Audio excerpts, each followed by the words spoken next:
Hai Sobat di Ruang Integrasi, kali ini kita akan coba bahas tentang satu materi yang lain, yakni yang akan kita bahas adalah tentang lembaga penyiaran swasta. Nah teman-teman, kalau kita kemarin itu sudah banyak bicara dan juga sudah banyak membahas tentang lembaga penyiaran publik pada video sebelumnya. Nah nanti teman-teman bisa coba cek di video sebelumnya ya.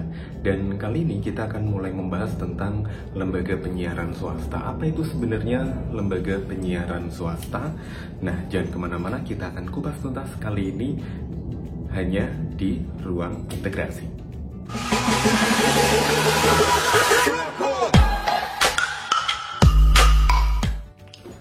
Ya teman-teman, apa sih sebenarnya yang dimaksud dengan lembaga penyiaran swasta? Jadi kalau di Indonesia kita tahu terminologi penyiaran di sini, jenis-jenis lembaga penyiaran, ada lembaga penyiaran publik dan juga ada lembaga penyiaran swasta.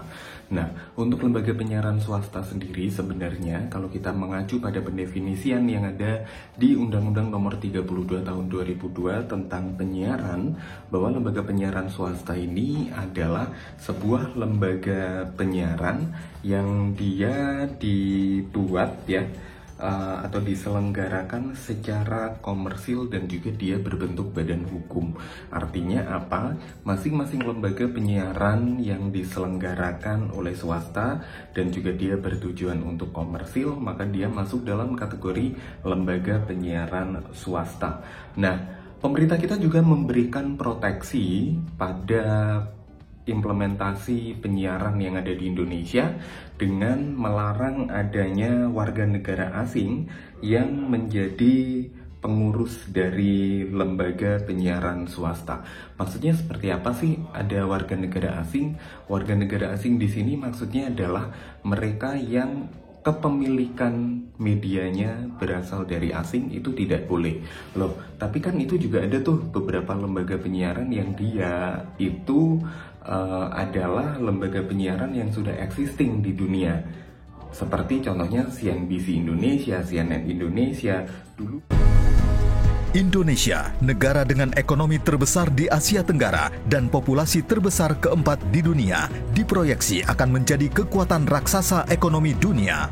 Pertumbuhan ekonomi yang stabil, bonus demografi, dan kemajuan teknologi telah mengubah gaya hidup serta pola konsumsi informasi ekonomi dan bisnis. Untuk memenuhi kebutuhan itu, sebuah media ekonomi dan bisnis berkelas dunia, CNBC Worldwide, berafiliasi dengan Transmedia di bawah naungan CT Corp dengan bangga mempersembahkan CNBC Indonesia, the world-class integrated multi-platform in Indonesia. Kehadiran CNBC Indonesia semakin mengukuhkan Transmedia sebagai grup media terbesar dan terlengkap. Diawali dengan media televisi nasional papan atas, Trans TV dan Trans 7, media online nomor 1 dan terlengkap di Indonesia, Detikom, televisi satelit berlangganan berkualitas HD, Transvision, serta media berita berkelas internasional dan terpercaya, CNN Indonesia TV dan cnnindonesia.com. CNBC Indonesia akan menjadi media referensi akurat di bidang ekonomi dan bisnis, disajikan dalam bahasa Indonesia, membuka lebih jauh wawasan ekonomi dan bisnis nasional serta internasional sebagai rujukan bagi para pengambil keputusan. Breaking news menjadi kekuatan CNBC Indonesia, memaknai angka dari berbagai perspektif dengan cepat dan akurat dalam kemasan yang menarik. Anda bukan hanya mengetahui, tapi memahami dengan lebih baik. CNBCindonesia.com telah hadir di media digital, bisa diakses melalui website maupun smartphone berbasis Android dan iOS. Dilanjutkan dengan CNBC Indonesia TV di bulan Oktober tahun ini bersamaan dengan The Annual Meetings of IMF and World Bank Group di Bali yang merupakan pertemuan antar Menteri Keuangan dan Gubernur Bank Sentral seluruh dunia pertama kali di Indonesia. Dengan kecanggihan teknologi, CNBC Indonesia akan menancapkan tonggak sejarah baru dalam industri media di tanah air. CNBC Indonesia akan meluncurkan platform terintegrasi untuk transaksi dan investasi pada Februari 2019. Jual beli saham, obligasi, valuta asing dengan kurs terbaik, reksadana, dan instrumen investasi masa depan lainnya, semua bisa dilakukan kapanpun, dimanapun secara real time, semudah menggerakkan jari, hanya di CNBC Indonesia. Welcome to the CNBC family. Welcome to the CNBC family. Congratulations to all of you on the launch of CNBC Indonesia. From the Squawk Box Europe team in London, welcome to the family. Welcome, welcome. Welcome. Welcome, welcome. Welcome to the CNBC Worldwide family. CNBC Indonesia. CNBC Indonesia, Beyond Business. Ini beda kasus teman-teman, jadi kayak si NBC Indonesia, CNN Indonesia, mereka sifatnya hanya membeli lisensi dari CNN, sedangkan yang dimaksudkan di regulasi tersebut adalah kepemilikan yang sepenuhnya dari modal asing, jadi semuanya dari modal asing. Sedangkan kasus di 2 TV tadi itu adalah case yang muncul di Indonesia dan pemiliknya pun ada di Indonesia gitu. Nah, modal awal seluruhnya itu berasal dari orang atau warga negara Indonesia. Jadi kalau kita lihat pada case CNN Indonesia dan juga CNBC Indonesia, itu modal awalnya sepenuhnya berasal dari Siti atau Khairul Tanjung gitu. Nah, boleh sebenarnya menggunakan modal asing dengan catatan jumlah modal asing itu tidak lebih besar dari 20%. Mengapa proteksi ini sampai harus dilakukan? Karena gini, ketika lembaga penyiaran swasta itu beroperasi, maka mereka membutuhkan modal dan juga biaya operasional untuk menjalankan medianya. Ketika pembiayaan tersebut tidak bisa dipenuhi dari dalam negeri atau jumlah pembiayaan asing lebih besar daripada pembiayaan yang ada di dalam negeri, maka bisa jadi nanti konstruksi realitas, fakta, dan berbagai macam informasi yang telah didapatkan atau yang telah dibuat tersebut akan dipengaruhi oleh pihak asing. Dan ini juga menjadi bentuk proteksi dari pemerintah kita sebenarnya agar masyarakat Indonesia bisa terjaga dari pengaruh-pengaruh negatif tersebut gitu. Walaupun memang informasi dari luar, informasi secara global pun ini sebenarnya penting untuk diketahui. Lembaga penyiaran swasta ini juga harus dimiliki oleh satu badan hukum dan berada di satu wilayah siar atau wilayah siar yang dibatasi. Ini menurut Undang-Undang Penyiaran. Nah, maksudnya kalau yang berbadan hukum sudah pasti, tapi untuk pembatasan wilayah siar ini kemudian menjadi polemik di kemudian hari, bahkan sampai hari ini pun polemik soal pembatasan ini belum selesai juga. Lembaga penyiaran swasta ini juga boleh dilakukan secara multi platform gitu. Jadi regulasi kita juga sudah mengizinkan untuk satu buah lembaga penyiaran swasta itu juga dia bisa memiliki bentuk-bentuk lembaga penyiaran yang lain. Dari sisi konten, teman-teman, konten-konten di lembaga penyiaran swasta itu benar-benar diawasi oleh Komisi Penyiaran Indonesia melalui P3SPS. Jadi konten-konten ini kemudian dilakukan proses monitoring oleh Komisi Penyiaran Indonesia, baik Komisi Penyiaran Indonesia Pusat maupun Komisi Penyiaran Indonesia Daerah atau KPID. Untuk KPID sendiri, dia berada di provinsi ya, di ibu kota provinsi, sedangkan untuk Komisi Penyiaran Indonesia Pusat berada di ibu kota negara atau dalam hal ini ada di Jakarta gitu. Nah, kalau kita bicara soal lembaga penyiaran swasta di Indonesia, ada banyak banget jenisnya lembaga penyiaran swasta yang ada di Indonesia. Lembaga penyiaran swasta yang ada di Indonesia ini secara genre dari apa yang mereka siarkan itu bisa kita bagi kurang lebih menjadi 3 bagian. Yang pertama adalah lembaga penyiaran swasta dalam bentuk media berita ya. Kemudian yang kedua adalah dalam bentuk media hiburan, full hiburan, pure hiburan di sini maksudnya, dan juga mix atau keduanya digabung. Untuk yang dalam bentuk berita, pionir untuk TV, kalau kita bawa TV, pionir untuk TV berita secara nasional itu adalah Metro TV. Itu adalah TV pertama di Indonesia yang menghadirkan konsep full news. Jadi tidak ada hal lain selain berita yang disampaikan. Kemudian berbilang tahun kemudian muncullah TV One. Setelah TV One muncul, baru kemudian muncullah Kompas TV, dan belakangan kita tahu ada dua anak bungsu lagi, yakni CNN Indonesia dan juga CNBC Indonesia.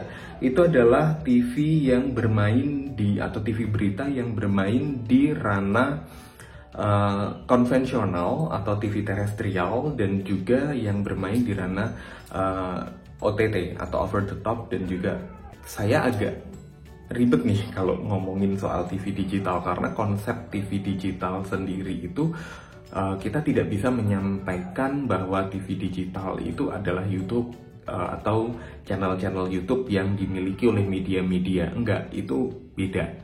Kalau konsep TV digital ada sendiri, itu nanti kita jelaskan di regulasi yang lain gitu. Kalau lembaga penyiaran swasta yang menggunakan YouTube itu tidak bisa disebut kemudian dia adalah TV digital.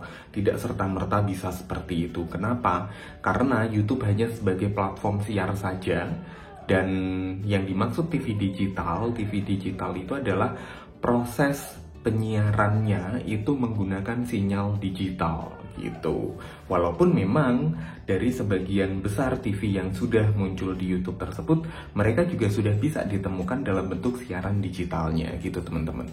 Nah, oke, kita tinggalkan dulu keriuhan digital, kita balik lagi ke TV atau lembaga penyiaran swasta. Lembaga penyiaran swasta ini dia tidak hanya soal TV, tapi juga soal radio ya. Setelah kemunculan Metro TV, ada kemunculan TV One, Kompas TV, kemudian ada Berita 1, ada iNews. Jadi akhirnya sekarang kue untuk news itu lebih terbagi. Pembagiannya lebih banyak jika dibandingkan beberapa tahun yang lalu. Selain di situ juga ada lembaga penyiaran publik, tapi kita nggak usah masuk ke situ dulu. Saya ingin membahas satu hal tentang TV berita. Saya tertarik untuk membahas tentang Kompas TV. Di awal kemunculannya, Kompas TV cukup menarik perhatian banyak orang dengan tagline mereka, Inspirasi Indonesia. Saya ada cuplikan yang saya ambil dari salah satu channel di YouTube tentang Station ID Kompas TV yang dia berbicara tentang Kompas TV sebagai inspirasi Indonesia. Ini dia.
Nah, tadi kita sudah lihat bagaimana positioning yang disampaikan oleh Kompas TV, dan sepertinya Kompas TV pun juga telah melakukan banyak perubahan di mana konsep-konsep mereka tetap membawa konsep-konsep keindonesiaan, tapi memang sekarang jauh lebih general ya. Tampaknya memang apa yang terjadi di Indonesia itu ketika kita membawa konsep yang benar-benar ke-Indonesiani, kemudian konsep-konsep budaya full HD, tidak bisa masuk ke semua market.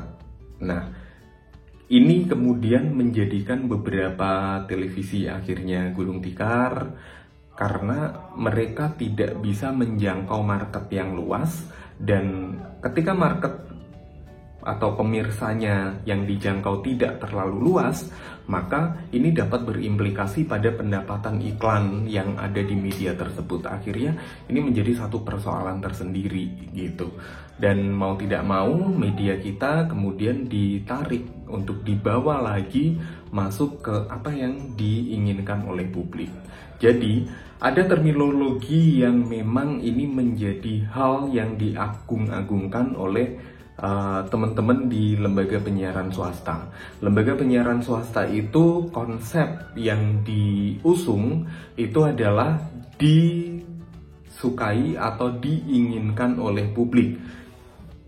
Tidak banyak lembaga penyiaran swasta yang dia care atau dia peduli untuk memberikan konten-konten yang itu dibutuhkan oleh publik. Karena apa? Hal-hal yang dibutuhkan oleh publik belum tentu mereka inginkan, sehingga ini akan berimplikasi pada audience atau audience share-nya mereka gitu. Tapi case yang terjadi di TVRI beberapa tahun terakhir itu menunjukkan situasi yang berbeda. TVRI bisa mengemas hal-hal yang dibutuhkan oleh publik menjadi diinginkan oleh publik. Ini terlihat dari bagaimana TVRI melesat secara rating. Walaupun kalau kita bilang lembaga penyiaran publik, memang lembaga penyiaran publik tidak boleh berpatokan pada rating seperti itu. Nah, teman-teman bicara soal lembaga penyiaran swasta, ini juga ada lembaga penyiaran swasta untuk lembaga penyiaran swasta dalam bentuk hiburan ya. Jadi bicara tentang lembaga penyiaran swasta hiburan ini memang core yang diusung adalah konsep-konsep bagaimana dia bisa menghibur. Salah satu lembaga penyiaran swasta hiburan dalam bentuk grup media besar itu adalah Multimedia Nusantara Citra atau MNC Group, dan saya ada satu profil dari MNC Group berikut ini.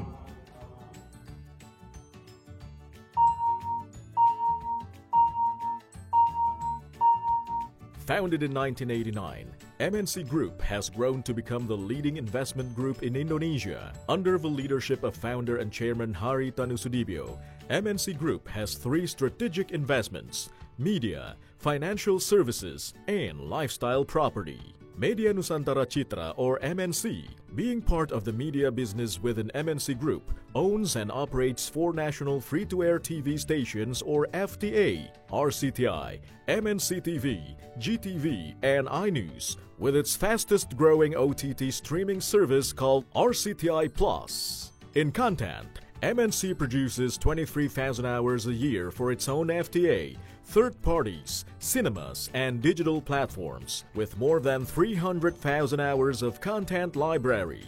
It also has the largest talent management with close to 400 artists under management. MNC started back in 2001 when it acquired RCTI. A few years after, the group acquired GTV, MNC TV, and started its own content production and went public in 2007 with stock code MNCN. The IPO was the largest at that time in Indonesia. Post-IPO, iNews was established, and today, the 4 FTA, RCTI, MNC TV, GTV, and iNews have the largest nationwide audience share of more than 40% and ad spend share of 45%. MNC has invested significant resources in broadcast and production facilities, which enable the company to produce high-quality programs, such as drama series, talent search like The Indonesian Idol, The Voice, MasterChef, Rising Star, and big music concerts, as well as awarding programs like TV awards and movie awards. It also produces high-quality animation exported globally. In the last 3 years, MNC expanded its digital initiatives by developing mobile apps for its FTA and started to upload its content on YouTube in short and medium formats. MNC has gained one of the largest views and subscribers globally on YouTube, with more than 2 billion views generated every month. MNC also operates as multi-channel network or MCN, which has the fastest growing numbers of viewers and subscribers in Indonesia.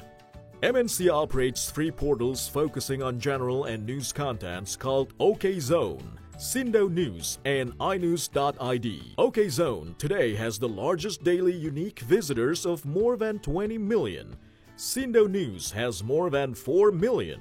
To capture a significant share in digital advertising, RCTI Plus is targeted to become the largest streaming service in 2020 to complement the company's strong position in FTA. Other than the live streaming of the 4 FTAs, it provides thousands of famous content library, catch-up TV feature, original contents like bloopers and behind the scenes, trending topics, and other interactive features like quiz, voting, and live chat with MNC talents.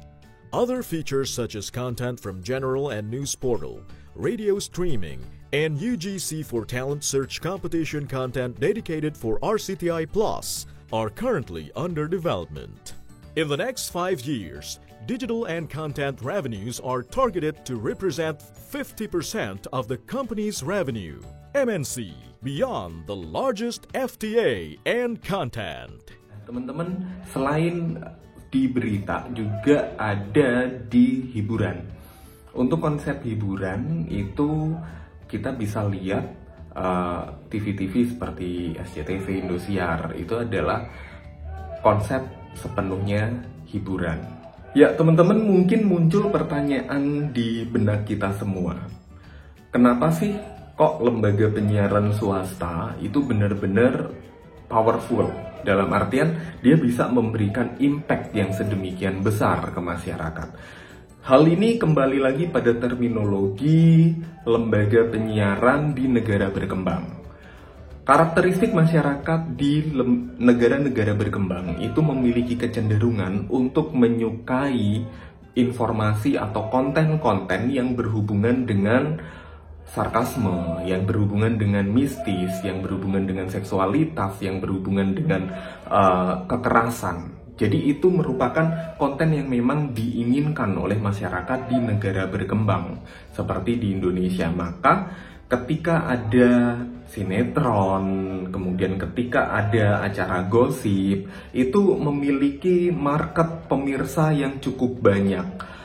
Nah, berbeda sekali ketika kita melihat, kita bisa membandingkan 2 kompetisi. Kompetisi Indonesian Idol, X Factor, dengan kompetisi Liga Dangdut. Ketika kita lihat Indonesian Idol, X Factor, itu benar-benar konsep menyanyi yang menjadi utama. Tapi sedangkan di Liga Dangdut ini dia lebih seperti variety show yang kemudian dikemas menjadi sebuah tayangan panggung kayak gitu. Jadi akhirnya genre-nya juga nggak jelas dan kontennya juga dia kontennya panjang. Nah, tapi bagi lembaga penyiaran ini mendapatkan profit yang cukup besar gitu, mendapatkan penghasilan yang cukup besar, pengiklan pun juga banyak, rating share pun dia juga tinggi.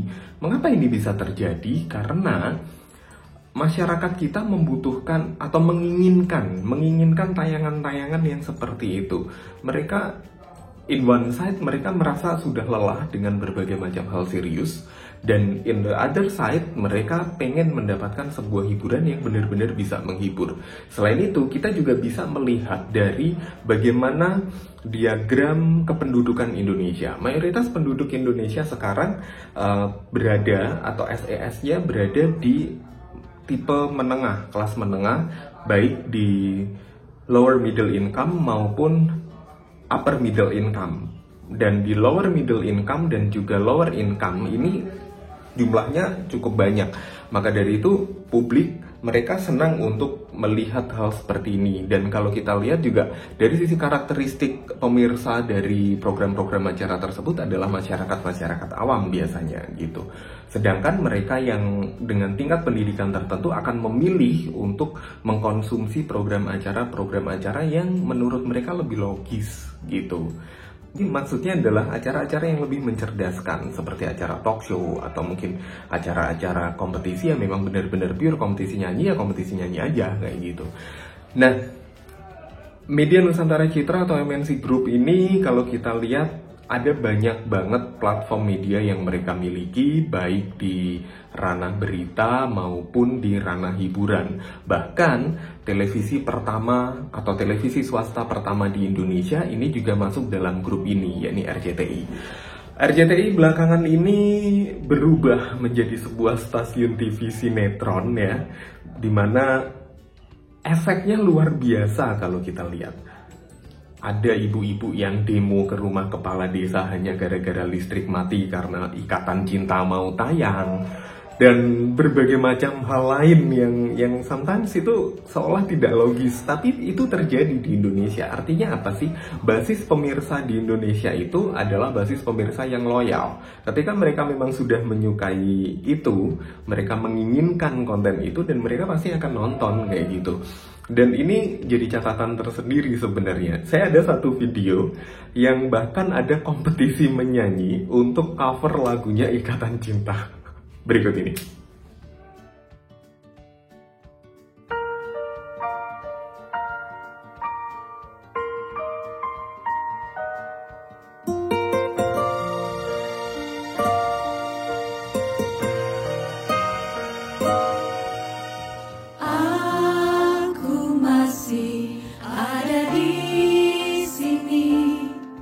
Masih dengan perasaanku yang dahulu.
Nah,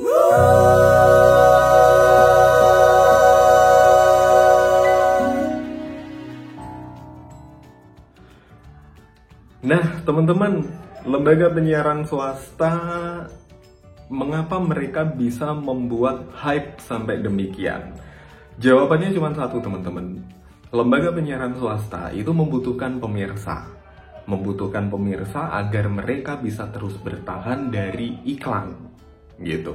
Dan karena mereka membutuhkan pemasukan yang besar dari iklan untuk operasional, makanya bagaimana caranya mereka terus membuat hal-hal yang kreatif, dan kreativitas itulah yang kemudian terus dipupuk, baik dengan cara kreativitas yang dimunculkan sendiri oleh mereka yang bekerja di lembaga penyiaran swasta, maupun kreativitas yang dimunculkan oleh para production house. Jadi ini kemudian menjadi sebuah peluang usaha sendiri gitu.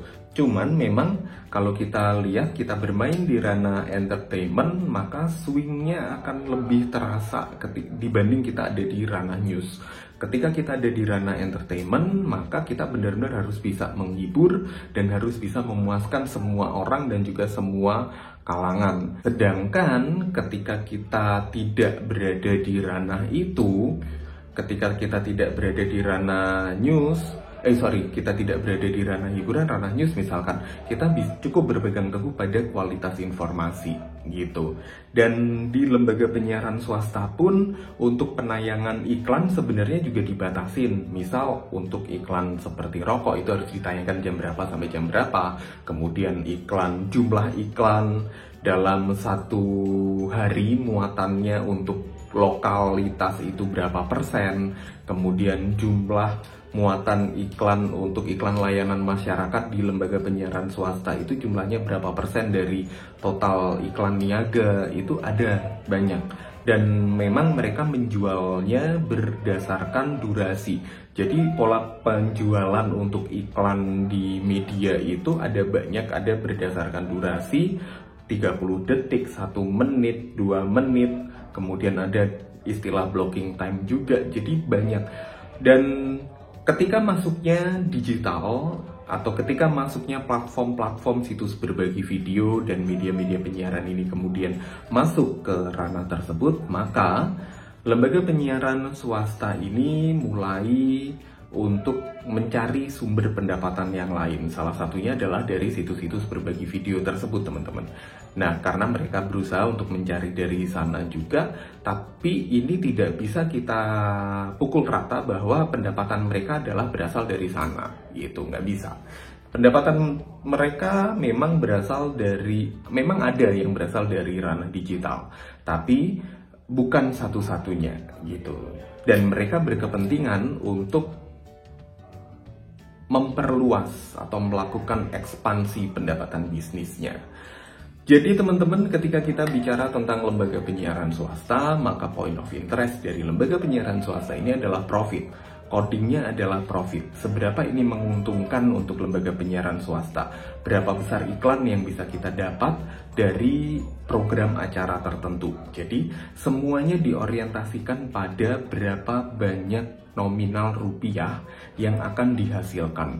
Hal ini cukup beralasan mengingat untuk manpower di lembaga penyiaran swasta itu juga membutuhkan salary yang tidak sedikit, bahkan untuk operasional lembaga penyiaran swasta pun juga itu membutuhkan biaya yang sangat besar. Akhir kata, saya Dimas Prakoso, jumpa lagi di Ruang Integrasi edisi selanjutnya.